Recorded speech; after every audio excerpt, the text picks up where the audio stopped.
हमने पिछले वीडियो में थार के मरुस्थल के बारे में और राजस्थान के जो भौतिक प्रदेश हैं उनके बारे में शुरुआती जानकारी ली थी।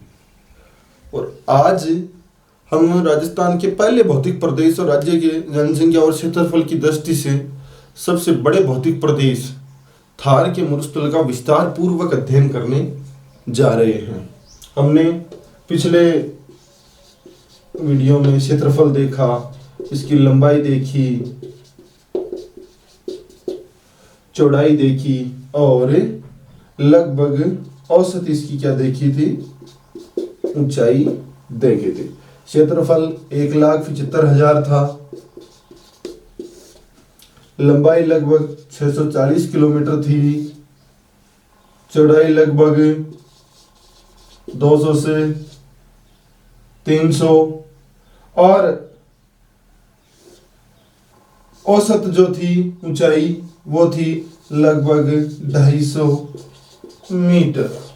औसत ऊंचाई क्या थी? 250 मीटर। आज हम इस थार के मरुस्थल का बहुत विस्तार पूर्वक अध्ययन करेंगे। इसमें उपभाग कौन से हैं और इसकी विशेषताएं क्या क्या है। मैं आपको बताऊं, विश्व का सबसे बड़ा जो मरुस्थल है, विश्व का सबसे बड़ा मरुस्थल है वो है सहारा मरुस्थल। और अपना जो थार का मरुस्थल है जो भारत और पाकिस्तान में फैला हुआ है और राजस्थान के 12 जिलों में फैला हुआ है, लगभग 12 जिलों में यह फैला हुआ है। और यह थार का मरुस्थल विश्व का 17वां बड़ा मरुस्थल है। विश्व का 17वां बड़ा मरुस्थल है। एक बार मैप के माध्यम से अपन देखते हैं। आपको ये छोटा सा प्रश्न याद रखना है कि थार का मरुस्थल है वो विश्व का कितने नंबर का मरुस्थल है?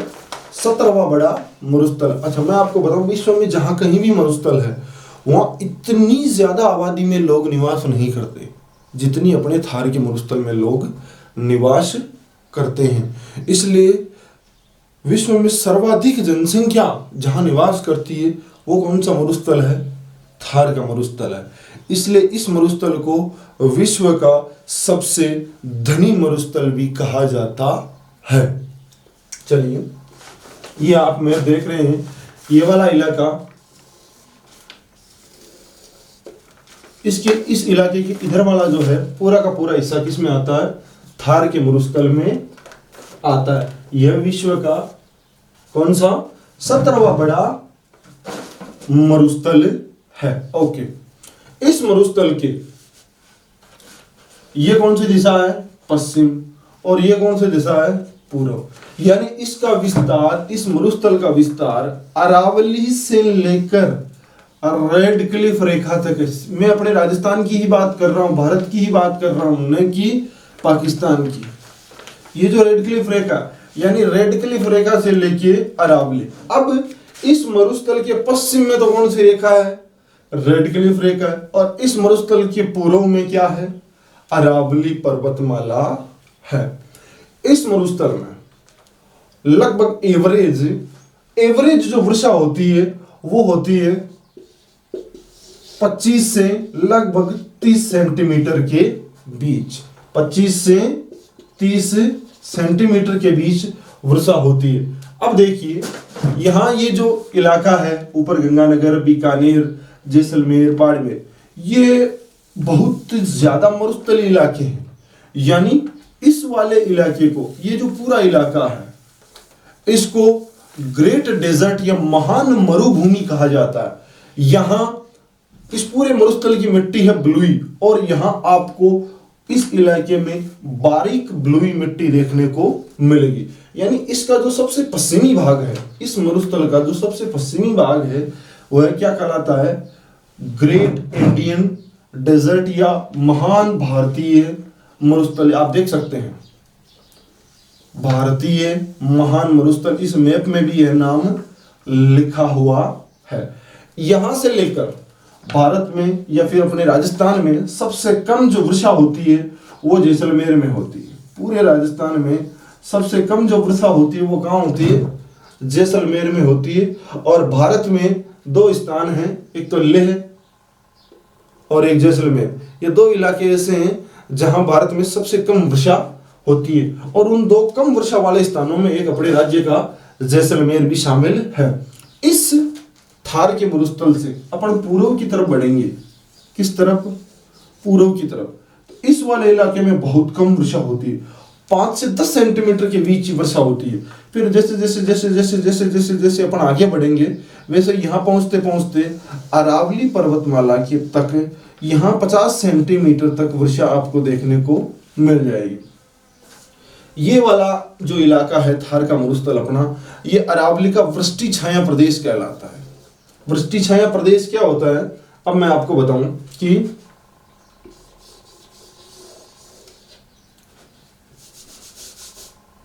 ये अपना भारत है,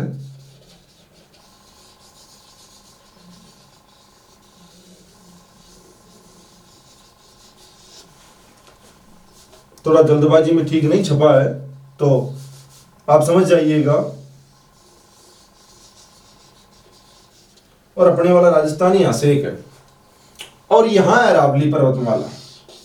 अब अपने भारत में दो प्रकार से वर्षा आती है। एक तो यहां कौन सा है, अरब सागर, अरब सागर, और यहां है बे ऑफ बंगाल या बंगाल की खाड़ी।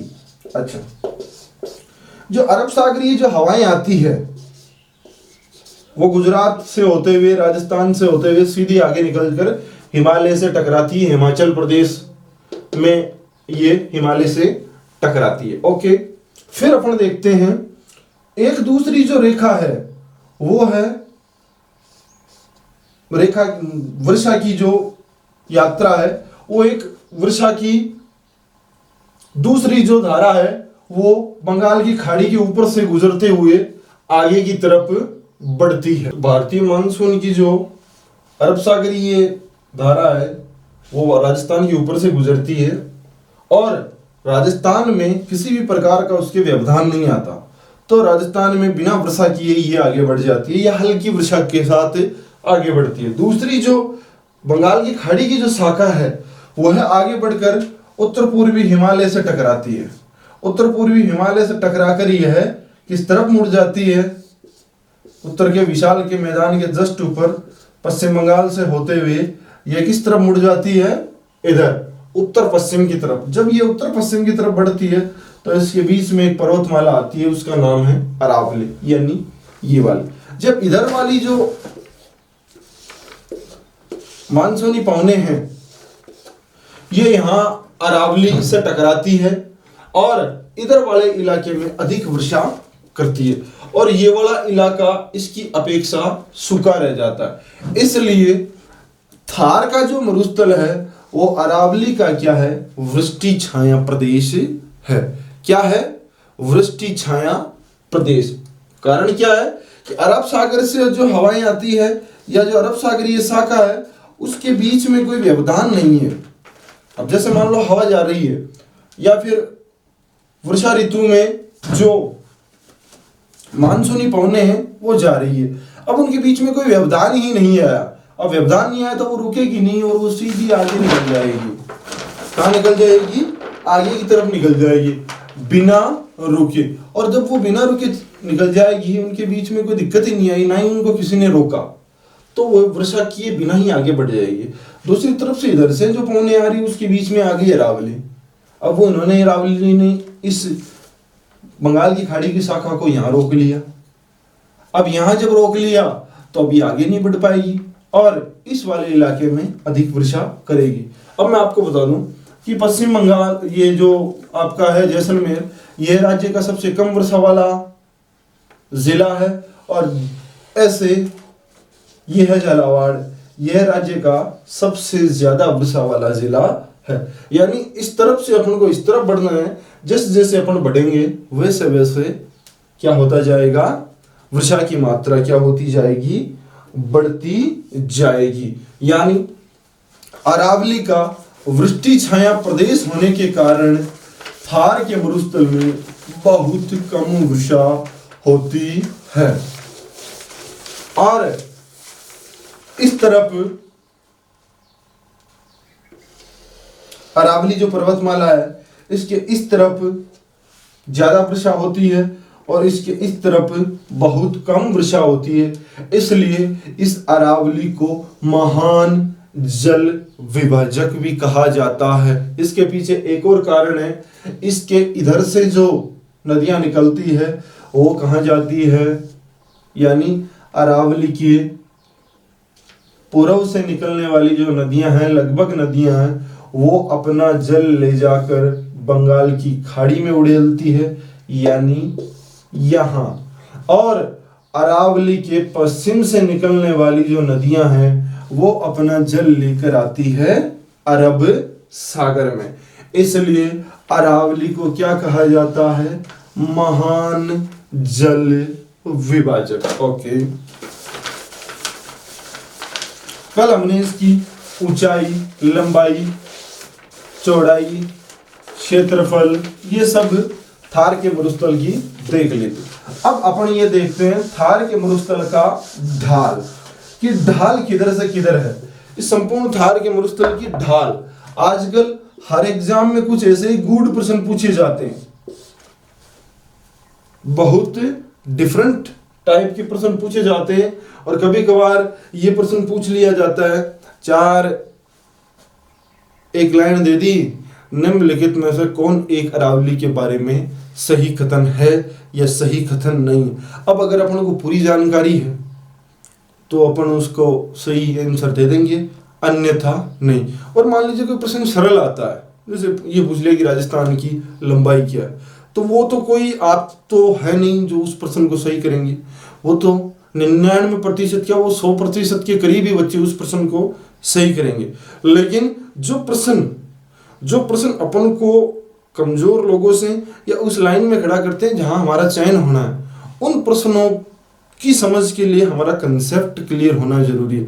हमें हर उस छोटी से छोटी चीज का पता होना जरूरी है जो हमारे आगे एग्जाम में काम आ सकती है। तो अब अपन बात कर रहे हैं थार के मरुस्थल की ढाल। मैं आपको बता दूं, अजमेर में एक पहाड़ है जिसका नाम है नाग पहाड़। नाग पहाड़ से एक नदी निकलती है और कच्छ के रण में जाकर गिरती है, उसका नाम है लूनी। उसका नाम क्या है, लूनी। यह थार के मरुस्थल की सर्व प्रमुख नदी है, थार के मरुस्थल की सबसे बड़ी नदी है। और मैं आपको ये बता दूं कि राजस्थान की बहाव की दृष्टि से, यह राज्य की या पूर्ण बहाव की दृष्टि से, या इसका जो बहाव क्षेत्र उसकी दृष्टि से बनास के बाद दूसरी बड़ी नदी भी है। लेकिन अपन यहाँ थार के बारे में पढ़ रहे हैं, तो थार के मरुस्थल की सर्व प्रमुख नदी कौन सी है, लूनी। और लूनी नदी का जो ढाल है वही थार के मरुस्थल का ढाल है। तो लूनी नदी कहां से आ रही है, उत्तर, ये कौन सी दिशा है, पूर्व।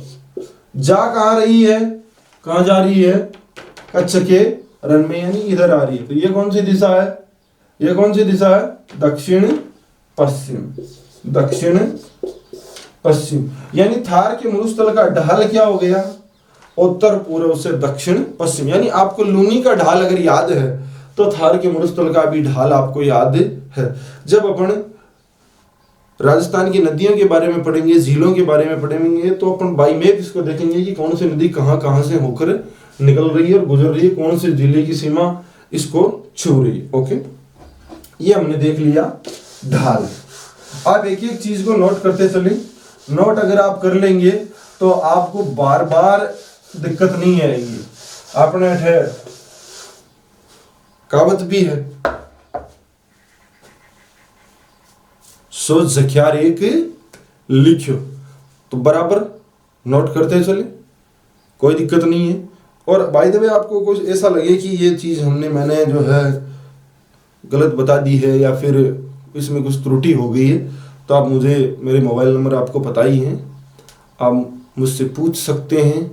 या फिर हो सकता है मैं भी कोई भगवान की मूर्त तो हूँ नहीं, तो मेरे से भी बाय द वे को गलती हो जाती है। हालांकि मेरी कोशिश ये रहती है कि न हो, फिर भी बाय द वे को गलती हो जाती है, तो मुझे आप बताएं, मैं उसमें सुधार के साथ अगले ही दिन उसको प्रस्तुत कर दूंगा। 99% चांस है कि ऐसी गलती नहीं होगी। अच्छा चलिए, इस थार की मरुस्थल के एक लाइन खींच रहा हूं मैं। इस लाइन को 25 सेंटीमीटर समवर्षा रेखा कहा जाता है। समवर्षा रेखा यह थार के मरुस्थल को दो भागों में विभक्त करती है। इस मरुस्थल इस 25 सेंटीमीटर समवर्षा रेखा के इधर 25 सेंटीमीटर से भी कम वर्षा होती है, और यहां एक रेखा खींच रहा हूं मैं जिसको बोलते हैं 50 सेंटीमीटर समवर्षा रेखा। यानी इस रेखा के यहां से लेकर यहां तक और यहां से लेकर यहां तक कितने सेंटीमीटर वर्षा होती है? इसके तो 50 सेंटीमीटर और इसके 25 सेंटीमीटर वर्षा होती है। यानी 25 सेंटीमीटर समवर्षा से लेकर 50 सेंटीमीटर जो समवर्षा रेखा वाला भाग है, इसको बोला जाता है अर्धशुष्क प्रदेश। और 25 सेंटीमीटर से जो पश्चिमी भाग है, इसको बोला जाता है शुष्क प्रदेश। यानी जहां लगभग 20 सेंटीमीटर से लेकर 25 सेंटीमीटर वर्षा हो रही हो, वह इलाका होता है शुष्क प्रदेश। और जहां लगभग 25 सेंटीमीटर से 50 सेंटीमीटर वर्षा हो रही हो, वह इलाका क्या कहलाता है? अर्धशुष्क प्रदेश। इस थार के मरुस्थल को मूलतः इन्हीं दो भागों में बांटा गया है। कौन कौन से दो भाग? पहला भाग शुष्क प्रदेश, कौन सा भाग? शुष्क प्रदेश। और दूसरा भाग अर्ध शुष्क प्रदेश। अब शुष्क प्रदेश कौन सा है? शुष्क प्रदेश है रेडक्लिफ रेखा से लेकर 25 सेंटीमीटर समवर्षा रेखा तक का जो भाग है, वह कौन सा भाग है? शुष्क प्रदेश। और 25 सेंटीमीटर समवर्षा से लेकर 50 सेंटीमीटर समवर्षा रेखा या 25 सेंटीमीटर से लेकर अरावली तक का जो भाग है, वह क्या कहलाता है? अर्धशुष्क प्रदेश। यानी जहां वर्षा 25 सेंटीमीटर से 50 सेंटीमीटर के बीच हो रही हो। ओके, अब देखते हैं, ये जो 50 सेंटीमीटर समवर्षा रेखा है, ये बिल्कुल अरावली के समांतर है, इसलिए इसको महान जल विभाजक रेखा भी कहा जाता है। क्योंकि अरावली को भी तो कहा जाता है, इसलिए महान जल विभाजक रेखा, महान जल विभाजक, महान जल विभाजक। अब आपसे मान लो ऑप्शन में अरावली, थार वगैरह न हो और सेंटीमीटर में रेखा आ जाए, तो कितने सेंटीमीटर समवर्षा रेखा? 50 सेंटीमीटर समवर्षा रेखा क्या है? महान जल विभाजक। या 500 मिलीमीटर समवर्षा रेखा क्या है? महान जल विभाजक रेखा। किसके समांतर खींची गई है? अरावली के। किसके समांतर? अरावली। और अरावली को भी क्या बोला जाता है? महान जल विभाजक। क्यों बोला जाता है? क्योंकि इसके पश्चिम से निकलने वाली नदियां अरब सागर में गिरती है और इसके पूर्व से निकलने वाली लगभग नदियां बंगाल की खाड़ी में गिरती है।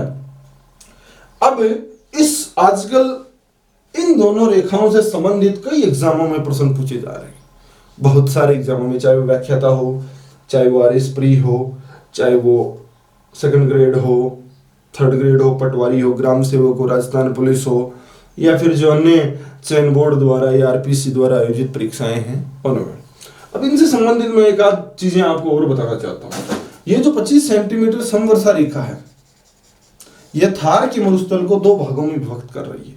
आप फिर से देख लेना, थार के मरुस्थल को दो भागों में विभक्त करने वाली जो रेखा है वो कौन सी है? 25 सेंटीमीटर। राजस्थान को दो भागों में लगभग दो भागों में विभक्त करने वाली रेखा कौन सी है? 50 सेंटीमीटर। कितने सेंटीमीटर? 50 सेंटीमीटर समवर्षा रेखा। अरावली के समानांतर खींची जाने वाली रेखा कौन सी है? 50 सेंटीमीटर ऑप्शन में ना आए तो क्या आएगा? 500 मिलीमीटर। 500 मिलीमीटर और 50 सेंटीमीटर का मतलब एक ही है। ओके, ये चीज आपने देख ली। अच्छा, 25 सेंटीमीटर। अब इससे संबंधित आप एक आध चीज और देख लें। शुष्क प्रदेश 25 सेंटीमीटर से पश्चिमी भाग, अर्ध शुष्क प्रदेश 25 सेंटीमीटर से पूर्वी भाग। ये याद रखिए। थार के मरुस्थल को दो भागों में विभक्त करने वाली कौन सी रेखा? 25 सेंटीमीटर समवर्षा रेखा। सम का मतलब समान, यानी यहां से लेकर और यहां तक इस रेखा के समानांतर लगभग बराबर वर्षा होती है। कितनी? 25 सेंटीमीटर। और आगे वाला जो अर्धशुष्क प्रदेश है उसमें कितने सेंटीमीटर वर्षा होती है? कितने सेंटीमीटर वर्षा होती है? लगभग 25 से 50 सेंटीमीटर। और अरावली के समक्ष या समानांतर 50 सेंटीमीटर समवर्षा रेखा है। ये जो हमारा थार का मरुस्थल है, थार का मरुस्थल है, ये एक अफ्रीका का मरुस्थल है जिसका नाम है ग्रेट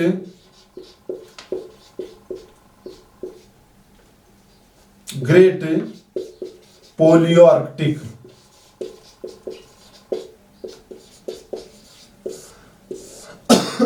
ये यहां फैला है। कहां फैला है? यहां, इस वाले इलाके में। इस वाले इलाके में एक कौन सा मरुस्थल फैला है? Great polio-Arctic. इसी ग्रेट पोलियो-आर्कटिक आप देख रहे हैं, जब मैंने कल आपको बताया था, पेंजिया ने इस संपूर्ण धरातल को, वेगनर ने इस संपूर्ण धरातल को क्या नाम दिया था? पेंजिया नाम दिया था। तो जब ये भारत और अफ्रीका एक जगह थे, तो जब ये अलग हुए, तो ये जो अफ्रीका का एक मरुस्थल है जिसका नाम है ग्रेट पोलियो-आर्कटिक। क्या नाम है? अफ्रीका का एक मरुस्थल है जिसका नाम है ग्रेट पोलियो-आर्कटिक। उसी मरुस्थल का जो पूर्वी भाग है वो आज वर्तमान में क्या है? थार है। ये देखो, इसका पूर्वी भाग कौन सा हुआ? ये वाला। ये वाला कौन सा भाग हुआ? पूर्वी भाग। तो अफ्रीका के ग्रेट पोलियो-आर्कटिक का पूर्वी भाग हमारा कौन सा मरुस्थल है? थार का मरुस्थल। कई एग्जामों में यह प्रश्न पूछा गया है। इसका विस्तार लगभग इस अरब प्रायद्वीप में और इस वाले इलाके में, पूरे के पूरे इलाके में ये आपको इसके अवशेष मिल जाएंगे। किसके? ग्रेट पोलियो-आर्कटिक के। तो आपको ये प्रश्न याद रखना है कि थार का मरुस्थल अफ्रीका के किस मरुस्थल का भाग है? ग्रेट पोलियो-आर्कटिक मरुस्थल का। किस मरुस्थल का भाग है? अफ्रीका के ग्रेट पोलियो-आर्कटिक मरुस्थल का एक पूर्वी भाग है। ओके,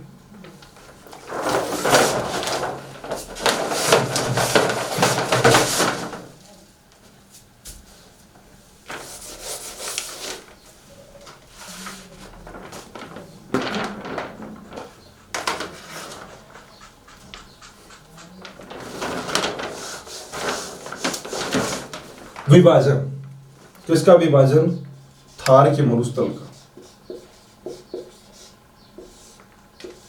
मुख्यतः थार के मरुस्थल को दो भागों में बांटा गया है।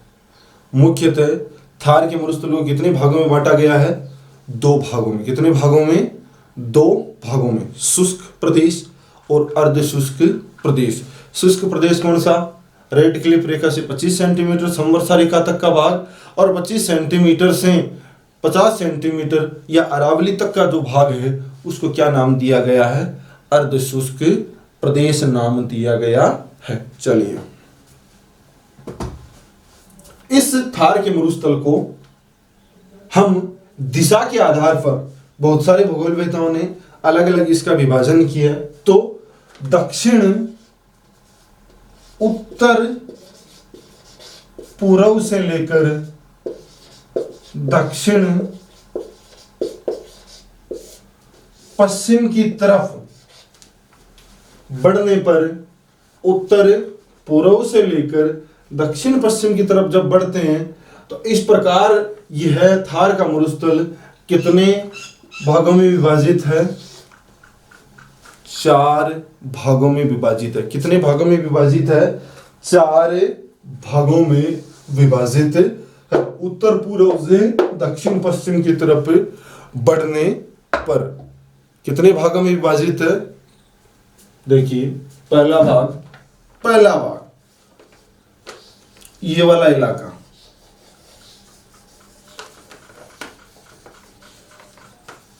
इसको थोड़ा सा आप ध्यान से देखिए। आप इसको ऊपर तक गंगानगर तक लेके जा सकते हैं। ये बहुत ब्लूई मिट्टी है, पूरे थार की मरुस्थल में मिट्टी ब्लूई है, लेकिन यहां आपको बारूई ब्लूई मिट्टी देखने को मिलेगी। तो ये वाला जो इलाका है, ये वाला इलाका है, इसको इस विभाजन के आधार पर पहला नाम दिया गया है। क्या नाम दिया गया है? महान मरुस्थल। क्या नाम दिया है? महान मरुस्थल या ग्रेट डेजर्ट। क्या नाम दिया है? महान मरुस्थल या ग्रेट डेजर्ट। पहला भाग, यहां पूरा का पूरा जो इलाका है वो बहुत मरुस्थली है। क्या है? बहुत मरुस्थली है। मरुस्थली का मतलब यहां आपको मरुस्थल का मूल स्वरूप देखने को मिलेगा। यानी महान मरुस्थल कहाँ है, ये आपको ये तो आइडिया तो नहीं दिया जाएगा, इसलिए आपको ये कहना है कि पाकिस्तान के सहारे या रेड क्लिफ रेखा के सहारे पश्चिमी राजस्थान या मरुस्थल का जो पश्चिमी भाग है वो कौन सा मरुस्थल कहलाता है? महान मरुस्थल कहलाता है। क्या कहलाता है? महान मरुस्थल। अच्छा, जहां मिट्टी बहुत बारीक होती है ना, उस प्रकार का जो मरुस्थल होता है उसको क्या बोलते हैं? इर्ग। क्या बोलते हैं? सहारा वगैरह में इस प्रकार के मरुस्थल को क्या बोला जाता है? इर्ग बोला जाता है। क्या बोला जाता है? इर्ग। यानी भारतीय महान मरुस्थल या जो मरुस्थल का जो सबसे पश्चिमी भाग है उसको क्या कहा गया है? इर्ग। क्या कहा गया है? इर्ग। क्या कहा गया है? इर्ग। महान मरुस्थल का दूसरा नाम इर्ग। ये आपको याद रखना है। इसके जस्ट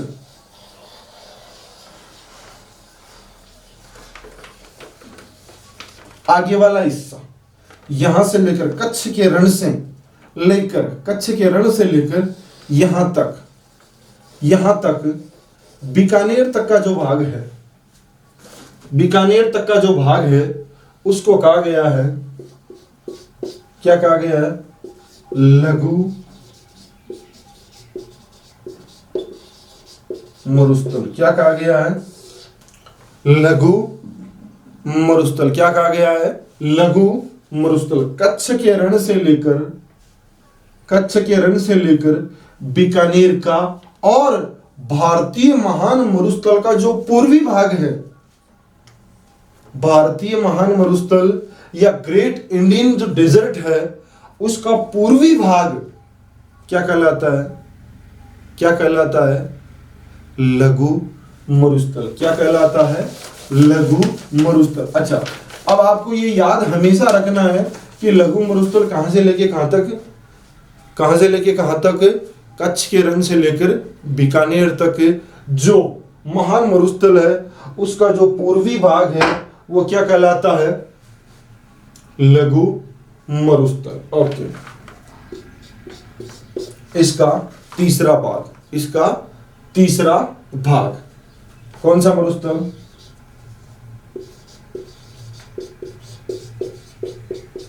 पथरीला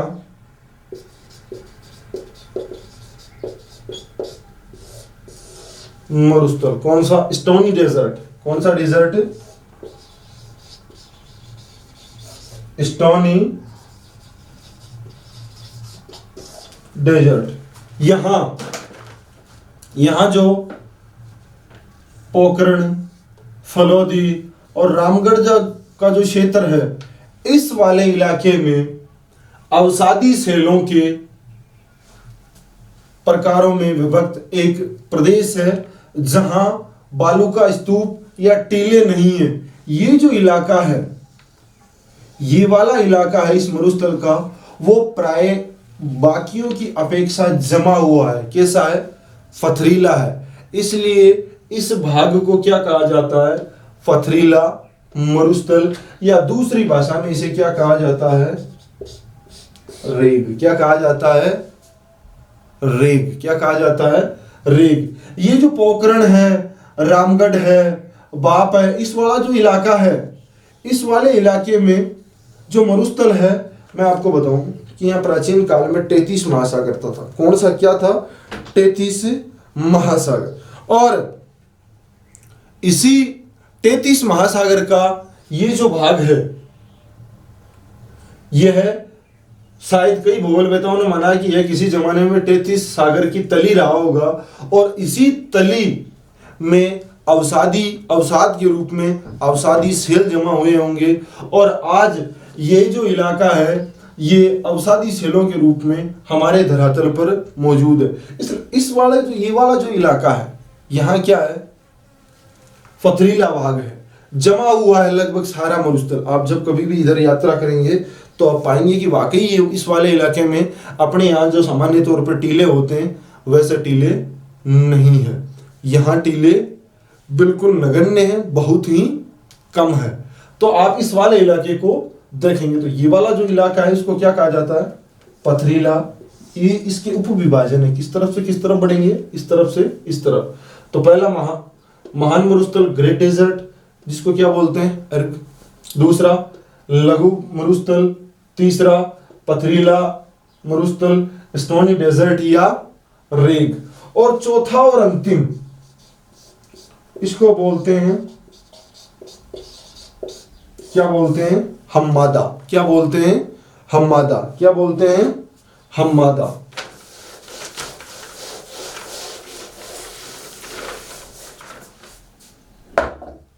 हम्मादा या चट्टानी या रॉकी डेजर्ट। क्या बोलते हैं? हम्मादा, चट्टानी या रॉकी डेजर्ट। ये इसी जो ये जो भाग था, इसी भाग का जो आंतरिक भाग है, जहां मरुस्थल चट्टानों के रूप में पाया जाता है, यानी बहुत ऊपर की जो सतह है वो बहुत ठोस है। क्या है? बहुत ठोस है। उस भाग को क्या नाम दिया गया है? हम्मादा, या बिल्कुल चट्टानों की तरह इसकी स्थलाकृति आपको देखने को मिलेगी। इसको क्या कहा जाता है? चट्टानी डेजर्ट या हम्मादा या रॉकी डेजर्ट। इस प्रकार उत्तर पूर्व से दक्षिण पश्चिम की ओर इस वाले इलाके को क्या कितने भागों में बांटा गया है? 4 भागों में। महान मरुस्थल, लघु मरुस्थल, पथरीला मरुस्थल और हम्मादा। हम्मादा जिसको क्या कहा जाता है? चट्टानी मरुस्थल या रॉकी डेजर्ट। दूसरा क्या है? पथरीला मरुस्थल या रेग। और इसको क्या कहा जाता है? महान मरुस्थल को क्या कहा जाता है? क्या कहा जाता है? इर्ग। क्या कहा जाता है? इर्ग कहा जाता है। ओके, अब इनका मैं आपको बता दूं कि ये जो हम्मादा या चट्टानी डेजर्ट है, ये जो इलाका है, और इन दोनों से ही संबंधित प्रश्न पूछा जाता है। खास तौर से आजकल रेग वगैरह है, इर्ग वगैरह है, इनके बारे में, हम्मादा वगैरह है, इनके बारे में पूछ लिया जाता है कि हम्मादा है, चट्टानी मरुस्थल है, पथरीला मरुस्थल है, या अन्य कोई 2 प्रकार के ऑप्शन बना के उन्होंने इजीली प्रश्न पूछ लिए।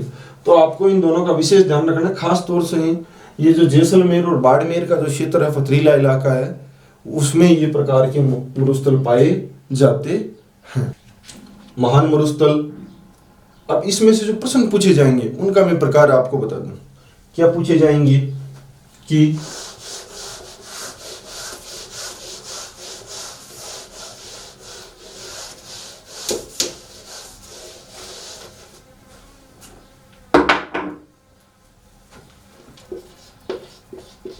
रेतीला मरुस्थल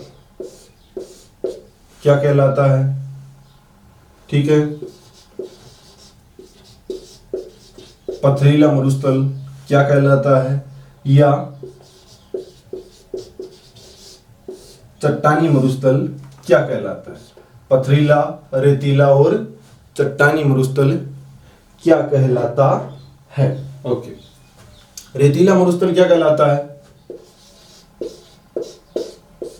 इर्ग। क्या कहलाता है? इर्ग। जो सबसे लास्ट में हमने पढ़ा था, किधर? सबसे लास्ट में मतलब सबसे पश्चिम की तरफ कौन सा मरुस्थल है? इर्ग। पथरीला, पथरीला क्या था? रेग। पथरीला मरुस्थल क्या कहलाता है? रेग। और चट्टानी मरुस्थल क्या कहलाता है? हममादा। क्या कहलाता है? ये तीन चीज आपको हमेशा याद रखनी है। अक्सर ये पूछ लिया जाता है कि रेतीला मरुस्थल क्या कहलाता है, पथरीला मरुस्थल क्या कहलाता है और चट्टानी मरुस्थल क्या कहलाता है। क्या? रेतीला इर्ग, पथरीला रेग और चट्टानी हममादा। ये हो गए इसके उत्तर पूर्व से दक्षिण पश्चिम की तरफ जब बढ़ते हैं तो चार प्रकार। अब इस मरुस्थल को हम मुख्यतः वृषण के आधार पर, इसके आधार पर, वृषण के आधार पर, वृषण का मतलब होता है वृषण के आधार पर इस संपूर्ण मरुस्थल को केवल और केवल दो भागों में बांटा गया। कितने भागों में? दो। पहला भाग शुष्क मरुस्थल। कौन सा? शुष्क मरुस्थल, जहां वर्षा लगभग 25 सेंटीमीटर से कम होती हो, यानी 25 सेंटीमीटर समवर्षा रेखा का कौन सा? पश्चिमी भाग। और दूसरा अर्ध शुष्क मरुस्थल। कहां से कहां तक? जहां वर्षा लगभग 25 सेंटीमीटर से कितनी होती हो? 50 सेंटीमीटर या 25 सेंटीमीटर से लेकर 50 सेंटीमीटर के जो बीच का भाग है वो क्या कहलाता है? अर्ध शुष्क प्रदेश। अपना जो आज का टॉपिक है या पहला टॉपिक है वो अपन शुरू करते हैं इस विषय का, वो है शुष्क मरुस्थल। कौन सा मरुस्थल? शुष्क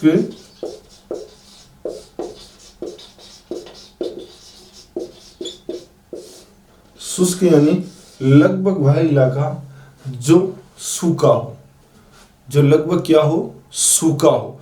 कंप्लीट क्या हो? वो सूखा ही नजर आए तो शुष्क मरुस्थल। इसकी साधारण सी बातें आपको याद रखनी है। रेडक्लिफ रेखा से 25 सेंटीमीटर तक, कहां से? रेडक्लिफ जो रेखा है उससे लेकर जो 25 सेंटीमीटर समवर्षा रेखा है उसके बीच का भाग क्या कहलाता है? शुष्क मरुस्थल। क्या कहलाता है? शुष्क मरुस्थल। इस शुष्क मरुस्थल को दो भागों में बांटा गया है। कितने भागों में? दो भागों में बांटा गया। पहला है बालू का स्तूप युक्त प्रदेश। युक्त प्रदेश यानी जहां बालू का स्तूप है, जहां बालू का स्तूप है। युक्त यानी जहां बालू का स्तूप है, बालू का स्तूप युक्त प्रदेश। और दूसरे का नाम है बालू का स्तूप मुक्त प्रदेश, जहां बालू का स्तूप या तो है नहीं या है तो बहुत ही अल्प मात्रा में आपको यहां बालू का स्तूप देखने को मिलेंगे। वो क्या कहलाता है? बालू का स्तूप मुक्त प्रदेश। मुक्त यानी जहां बालू का स्तूप नहीं है, युक्त जहां बालू का स्तूप है। ये जो शुष्क मरुस्थल है इसका लगभग 58.50% भाग किसका? शुष्क मरुस्थल का 58.50% या एवरेज अपन देखें तो लगभग 60% भाग पर क्या है? बालू का स्तूप है। तो कितने प्रतिशत भाग पर बालू का स्तूप है? लगभग 58.50% भाग पर क्या है, बालू का स्तूप है। अच्छा, शेष जो बच गया मैप में देखेंगे अपन, लगभग 41.50% भाग जहां बालू का स्तूप नहीं है। इस प्रकार शुष्क मरुस्थल को दो भागों में बांटा गया है। पहले तो वर्षण के आधार पर थार के मरुस्थल को दो भागों में बांटा गया है, शुष्क व अर्ध शुष्क। अब शुष्क को भी हमने दो भागों में बांट दिया है। कौन सा? बालू का स्तूप युक्त प्रदेश और बालू का स्तूप मुक्त प्रदेश। बालू का स्तूप युक्त प्रदेश लगभग 58.50% भाग पे फैला है और बालू का स्तूप मुक्त प्रदेश लगभग 41.50% भाग पे फैला हुआ है। यह शुष्क प्रदेश के भाग हैं। चलिए अब सबसे पहले अपन जो हेडिंग डालते हैं वो ये है, बालू का स्तूप, बालू का स्तूप युक्त प्रदेश। बालू का स्तूप युक्त प्रदेश। बालू का स्तूप युक्त प्रदेश जो राज्य का सबसे पश्चिमी भाग है, जो राज्य का लगभग पश्चिमी भाग है। यानी ये जो महान मरुस्थल हमने देखा था, यहां से लेकर और ये वाला जो इलाका था जहां अपार मात्रा में आपको बालू का स्तूप देखने को मिल जाएंगे, वो कहलाता है बालू का स्तूप युक्त प्रदेश, जहां टीलों की मात्रा बहुत अधिक है। जहां टीलों की मात्रा बहुत अधिक है, या 25 सेंटीमीटर समवर्षा रेखा का जो पश्चिमी भाग है उससे थोड़ा सा आगे वाला हिस्सा क्या कहलाता है, बालू का स्तूप युक्त प्रदेश, जो इस अर्ध शुष्क प्रदेश के लगभग 58.50% भाग पर फैला हुआ है। हम सबसे पहले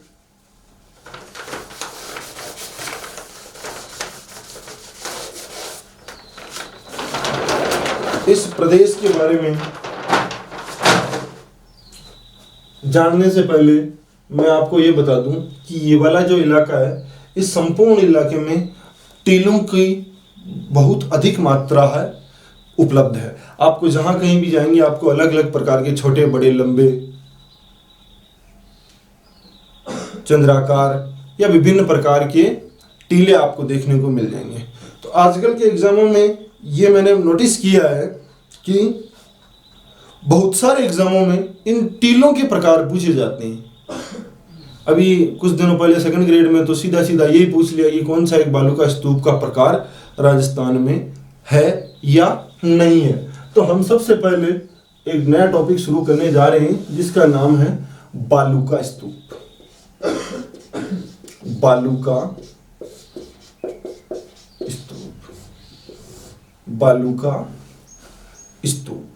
बालू का स्तूप क्या है? जब गर्मियों के दौरान लगभग अपने यहाँ मार्च से लेकर जुलाई तक गर्म हवाएं चलती है, जिन्हें अपन साधारण भाषा में क्या बोलते हैं, लू। इस लू के चलने से इस मरुस्थल की जो बारीक मिट्टी है वो उड़ने लग जाती है, और उड़ने से विभिन्न प्रकार के बालू का स्तूपों का क्या होता है, निर्माण होता है। अब देखिए, मिट्टी का उड़ना क्या कहलाता है, अपरदन। क्या कहलाता है, अपरदन। और जब मिट्टी उड़कर किसी एक स्थान पे जाके रुकती है या बैठती है तो मिट्टी का रुकना क्या कहलाता है, निक्षेपण। क्या कहलाता है, निक्षेपण। अब जब मान लीजिए इस स्थान पे मिट्टी है और ये मिट्टी उड़कर आगे ट्रांसफर हो गई और यहां कुछ नहीं बचा, यानी यहां से तो उड़ गई और यहां आगे बैठ गई या फिर एक टीले के रूप में तब्दील हो गई, तो ये हो गया निक्षेपण। यानी यहां से उड़ना तो क्या हो गया, अपरदन। और यहां आके टीले के रूप में बदल जाना क्या कहलाया? निक्षेपण। तो बालू का स्तूप निर्माण, बालू का स्तूप निर्माण मूलतः इन दोनों प्रक्रियाओं का कारण है। बालू का स्तूपों का निर्माण किस कारण होता है? अपर्दन और निक्षेपण के कारण। अपर्दन और निक्षेपण, अपर्दन का मतलब मिट्टी का उड़ना और निक्षेपण का मतलब वापस मिट्टी का आके रुकना। आप देखते हैं गर्मियों के दौरान आपके घरों के आस पड़ोस में मिट्टी एक स्थान से तो उड़ जाती है, बिल्कुल जमीन जो है पक्की निकल आती है नीचे से, और कहीं दूर जाकर वह मिट्टी एकत्रित हो जाती है। तो जहां पक्की निकल आई वह स्थान तो क्या कहलाया? अपर्दन, और जहां जाकर मिट्टी रुकी वह कहलाया निक्षेपण। तो जहां जाकर मिट्टी रुकी टीला तो वहीं बनाना, या जहां से उड़ी वहां भी टीला बन गया? नहीं बना। जहां मिट्टी रुकी वहां टीला बन गया। इसलिए बालू का स्तूपों का निर्माण प्रक्रिया में कारक दोनों हैं, लेकिन बालू का स्तूपों के निर्माण किस कारण होता है? निक्षेपण के कारण। आगामी एग्जामों में मैं ज्यादा दिन में आपको बताऊं नहीं कि लगभग 12 महीने 1.5 साल में जो एग्जाम होंगे उनमें यह प्रश्न देखने को मिल जाएगा कि बालू का स्तूपों का निर्माण किस कारण होता है? किसके कारण? निक्षेपण के कारण। बालू का स्तूपों का निर्माण किस कारण होता है? निक्षेपण। अच्छा, अभी हाल ही में एक एग्जाम में प्रश्न भी पूछा गया था कि बालू का स्तूपों का बनने का कारण है अपर्दनात्मक प्रक्रिया, निक्षेपणात्मक प्रक्रिया, आच्छादन प्रक्रिया या अन्य कोई ऑप्शन था। तो उसका सही आंसर क्या हो गया? निक्षेपण। यानी बालू का स्तूप क्यों बनते हैं? निक्षेपण के कारण। क्यों बनते हैं? निक्षेपण के कारण। ओके, तो ये चीज आपको याद रखनी है। बालू का स्तूपों का निर्माण क्यों होता है? निक्षेपण के कारण। ओके, यानी बालू का स्तूप निक्षेपणात्मक प्रक्रिया का परिणाम होते हैं। अब अपन देखते हैं बालू का स्तूपों के प्रकार। बालू का स्तूपों के प्रकार यानी टीलों के प्रकार। ये टॉपिक ऐसा है जिसमें आप थोड़ा सा अपने दिमाग पे जोर देंगे तो स्वतः ही आपके दिमाग में वो बालू का स्तूप का प्रकार सामने आ जाएगा और आप उस प्रश्न को इजीली कर पाएंगे। ओके, तो सबसे पहला जो बालू का स्तूप का प्रकार मैं यहां लिखने जा रहा हूं वो है अनुदैर्घ्य या पवनानुवर्ती बालू का स्तूप। बालू का अनुदैर्घ्य या पवनानुवर्ती बालू का स्तूप क्या है? अब इसमें आपको दिख रहा है पवनानुवर्ती या अनुदैर्घ्य, यानी इधर से मान लीजिए हवा चल रही है, किधर से? इधर से हवा चल रही है और यहां जो मिट्टी का ढेर था उसको उठाकर इसने आगे सीधा कर दिया, यानी इस मिट्टी को ढेर को उठाकर इसने लंबा बिछा दिया। इस प्रकार जो बालू का स्तूप का निर्माण हुआ उसको अपन क्या कहेंगे? अनुदैर्घ्य या पवनानुवर्ती बालू का स्तूप। यानी जिस तरफ से पवन बह रही है उसी तरफ बालू का स्तूप का निर्माण हो जाना क्या कहलाता है? अनुदैर्घ्य बालू का स्तूप या पवनानुवर्ती बालू का स्तूप। ओके, दूसरा है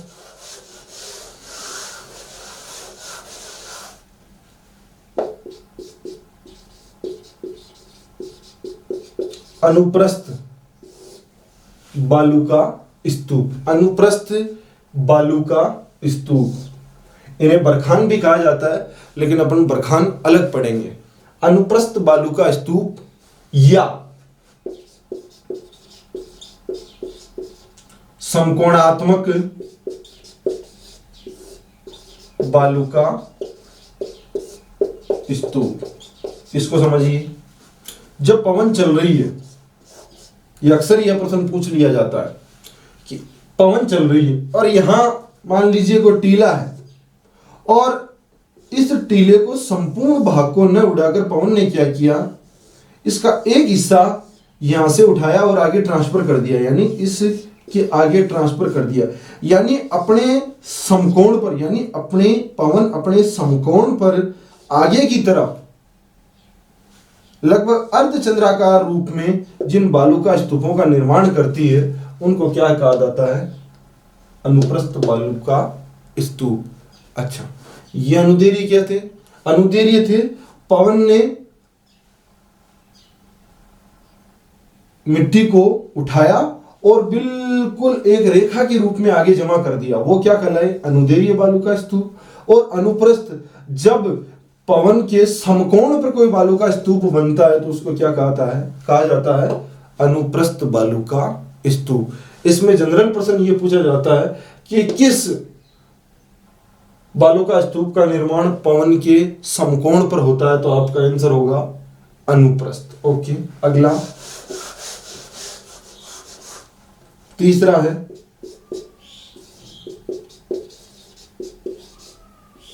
बरखान। तीसरा क्या है, बरखान। बरखान, इसको दूसरा नाम क्या है, अर्ध चंद्राकार। अर्धचंद्राकार बालुका स्तूप। देखिए ये बालुका स्तूप है और इधर से पवन बह रही है और इसने इस वाले इलाके को उड़ाया, इस वाले इलाके को उड़ाया और यहां ले जाके जमा कर दिया, यहां ले जाकर जमा कर दिया। तो इस प्रकार एक आधे चांद की आकृति के समान जब अपन ऊपर से इसका चित्र लेते हैं तो आपको अर्धचंद्र के रूप में यह आकृति नजर आती है। तो इस प्रकार के जो बालुका स्तूप हैं वो क्या कहलाते हैं, अर्धचंद्राकार बालुका स्तूप कहलाते हैं। ये जो अनुप्रस्थ बालुका स्तूप हैं या अनुदैर्य बालुका स्तूप हैं, ये लगभग आपके जैसलमेर, बाड़मेर, बीकानेर, गंगानगर इन जिलों में अधिकतर में ये बालुका स्तूप आपको मिल जाएंगे।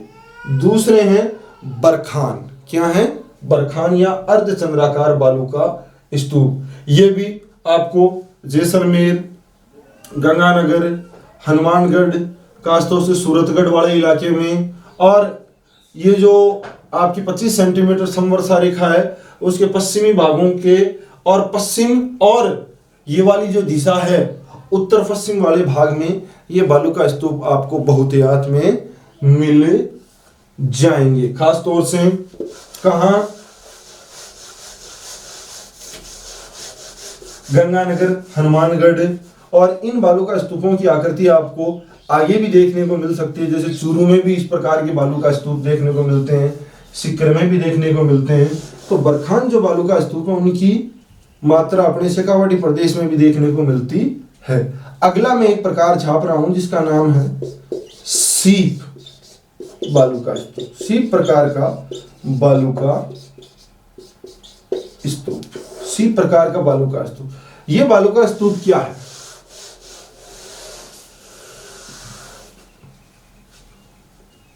क्या देख रहे थे, सीप। ये अर्धचंद्राकार आकृति बन गई थी। अब मान लीजिए पवन जो है इस तरफ से बहने लगी। पवन का क्या, कहीं से भी बहने लग जाती है। आपने देखा होगा इन दिनों में, गर्मी के दिनों में, कभी इधर से हवा चल रही है, कभी इधर से चल रही है, कभी इधर से चल, चारों ओर से पवन बहती रहती। तो मान लीजिए पवन इस तरफ से बहने लगी और इस वाले इलाके को उठाकर पवन ने, जो बालुका थी उसको उठाकर आगे ट्रांसफर कर दिया। क्या कर दिया, आगे ट्रांसफर कर दिया। तो इस प्रकार अर्धचंद्राकार या बरखान की एक साइड उठाकर पवन द्वारा दूसरे स्थान पर ट्रांसफर कर दी जाती है तो एक सीप की सी आकृति बन जाती है। इस प्रकार के बालुका स्तूप को क्या कहा जाता है, सीपाकार बालुका स्तूप। कौन से बालुका स्तूप, सीपाकार बालुका स्तूप।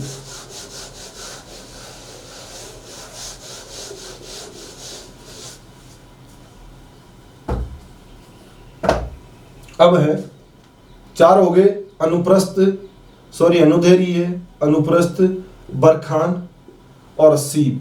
अब मैं देखता हूं, मैं आपको बताऊं, देखिए एक और चीज बता देता हूं मैं। एक तो अनुप्रस्थ और बरखान दोनों बात एक ही है। अनुप्रस्थ और बरखान दोनों क्या है, एक ही चीज है। ये भी समकोण पे बनते हैं और ये भी समकोण पे बनते हैं। फिर एक और है अनुदैर्य, या पौनानुवर्ती, इनको एक और नाम से जाना जाता है, वो है रेखीय बालू का स्तूप। कौन से बालू का स्तूप? क्योंकि आपने देखा होगा कि पवन के अनुसार एक लंबी रेखा में जब बालू का स्तूपों का निर्माण होता है उन्हें अनुदैर्य बालू का स्तूप कहा जाता है। तो उसी प्रकार एक रेखा सी बन जाती है बालू का स्तूपों की, और इसी रेखा को क्या कहा जाता है, इसी प्रकार के बालू का स्तूप को क्या कहा जाता है, रेखीय बालू का स्तूप। ये है अगला 5वां प्रकार है तारा बालू का स्तूप। जब बालू का स्तूप के ऊपर का हिस्सा तारे के समान लगने लग जाता है, यानी ऊपर से जब अपन उस बालू का स्तूप को देखते हैं तो ऐसा लगता है जैसे कोई तारा हो, और चारों तरफ ये यानी एक टीला जो चारों तरफ फैला हुआ हो, और एक तारे की सी आकृति जब नजर आती है, उस बालू का स्तूप को क्या कहा जाता है, तारा बालू का स्तूप। कौन सा? तारा बालू का स्तूप।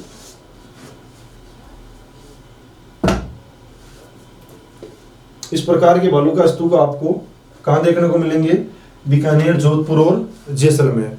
ये जो बालू का स्तूप कहां कौन कौन से कोई विशेष क्षेत्र हैं, तो उनकी मैं एक सूची बनाकर आपको ग्रुप पर या टेलीग्राम पर या इस वीडियो के किसी लिंक में मैं आपको उपलब्ध करवा दूंगा, जिससे आपको कुछ स्थान विशेष पर जो बालू का स्तूप पाए जाते हैं उनको आप देख लीजिएगा। पहले आप यहां समझ लीजिए तारा बालू का स्तूप है क्या। अगला जो बालू का स्तूप है वो है 5 हो गए, 6वां कौन सा? पैराबोलिक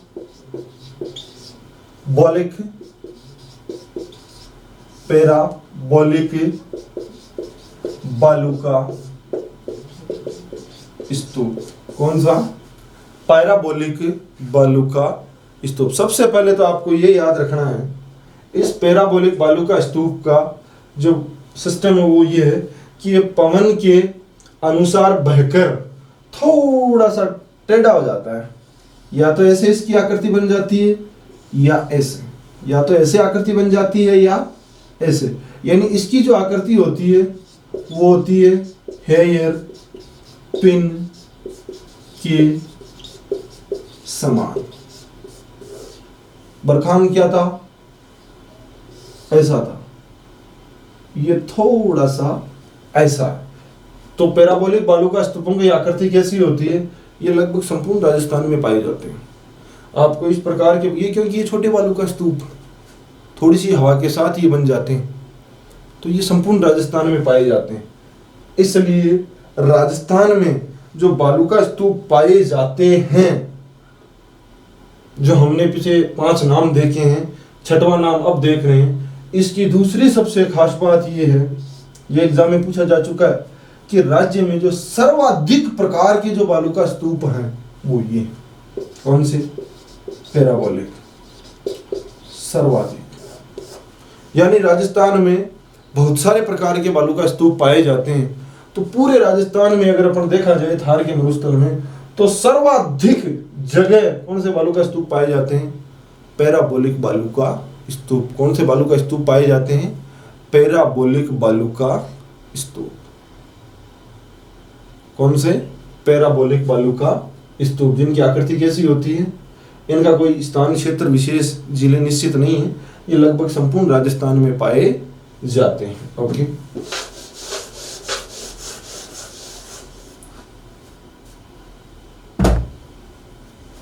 अब है सातवां, अवरोधी बालू का स्तूप। अवरोधी बालू का स्तूप। अवरोधी बालू का स्तूप क्या, नाम से पता है, जब पवन के सामने कोई अवरोध आ गया, अपना घर ही आ गया, अपना घर ही आ गया, तो वहां आकर मिट्टी इकट्ठा हो गई और एक छोटे बालू का स्तूप का निर्माण हो गया। इस प्रकार जहां कहीं भी अवरोध, मूलतः जो अरावली का जो क्षेत्र है वह इन बालू का स्तूपों के प्रसार में अवरोध का काम करता है। तो अरावली के आस पड़ोस के इलाकों में इन बालू का स्तूपों की मात्रा आपको बहुत याद देखने को मिल जाएगी। जहाँ कहीं भी पहाड़ हैं छोटे मोटे, बीच बीच में बहुत सारे पहाड़ हैं अपने थार के मरुस्थल में, तो वो उस पवन के अवरोध के रूप में काम करते हैं और उसके आस पड़ोस में मिट्टी जमा हो जाती है। इस प्रकार जो बालू का स्तूप बनते हैं वो कौन से बालू का स्तूप कहलाते हैं? अवरोधी बालू का स्तूप। ओके। आठवां प्रकार,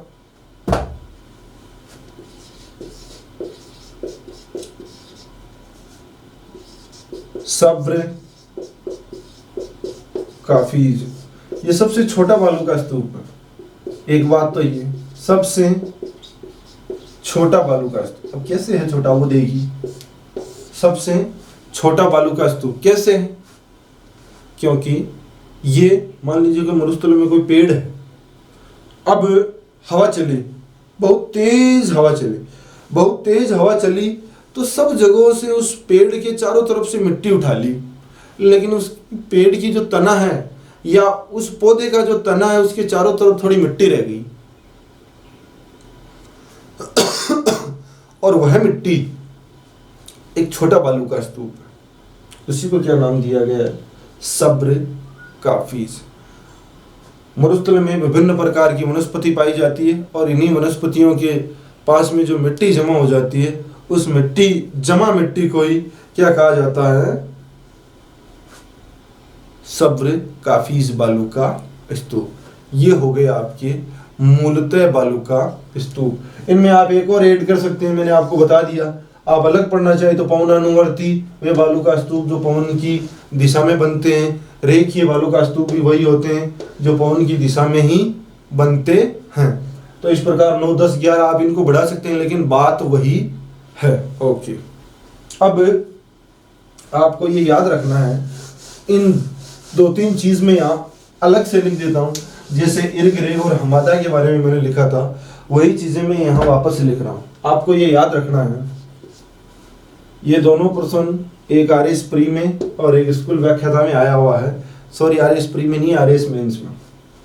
क्या आपको ये लाइन याद रखनी है? बरखान जो है किस प्रकार का बालू का स्तूप है? अनुप्रस्थ। किस प्रकार का बालू का स्तूप है? अनुप्रस्थ। बरकान किस प्रकार का बालू का स्तूप मैंने पहले ही बताया था। अनुप्रस्थ बालू का स्तूप क्या है ये आपने पीछे देख लिया। अच्छा, एक होता है सीप, एक होता है रेखीय। सीप और रेखीय, ये दोनों जो बालू का स्तूप हैं ये हैं अनुदैर्घ्य बालू का स्तूप। ये याद रखना। बरखान अनुप्रस्थ क्यों है? क्योंकि ये समकोण पे बनता है। किस पे बनता है? समकोण पर, समकोण पर। और जिस तरफ से पवन बह रही है उसी दिशा में बालू का स्तूप बन जाते हैं। जैसे बरखान से सीप बनाया था हमने, और रेखीय, तो ये कौन से बालू का स्तूप है? अनुदैर्घ्य बालू का स्तूप है। तीसरा, अपने राज्य में सबसे ज्यादा जो बालू का स्तूप है, सबसे ज्यादा बालू का स्तूप किस जिले में है? एक प्रश्न तो ये आता है। और दूसरा, सभी प्रकार के बालू का स्तूप। यानी हमने जो 8, 9, 10 प्रकार देखे हैं ऊपर, 8, 9, 10 प्रकार देखे हैं ऊपर, वो सभी प्रकार के बालू का स्तूप किस जिले में पाए जाते हैं? इन दोनों प्रश्नों को आपको देख लेना। सबसे ज्यादा बालू का स्तूप जो है वो बिल्कुल सिंपल अपना उत्तर है, आप सबको पता है, जैसलमेर। यानी अपने राज्य में सबसे ज्यादा बालू का स्तूप आपको देखने हैं तो आपको कहाँ जाना पड़ेगा? कई लोग जाते भी हैं, कहाँ? जैसलमेर। ओके। और सभी प्रकार के बालू का स्तूप ये आपको कहाँ देखने को मिलेंगे? जोधपुर में। कहाँ देखने को मिलेंगे? जोधपुर में। कहाँ देखने को मिलेंगे? जोधपुर में। सभी प्रकार के बालू का स्तूप, सब प्रकार के, हमने सारे के सारे जो प्रकार देखे हैं अभी, कौन कौन से? अनुप्रस्थ, अनुदैर्घ्य, रेखीय, बरखान, सीप, अवरोधी, सब्र काफीज, ये सारे टोटल जो बालू का स्तूप हैं वो सारे आपको कहाँ देखने को मिल जाएंगे? जोधपुर में। ये दो चीजें आपको याद रखनी, और ऊपर वाले सीप और रेखीय अनुदैर्घ्य प्रकार के बालू का स्तूप है, और बरखान एक अनुप्रस्थ प्रकार का बालू का स्तूप है।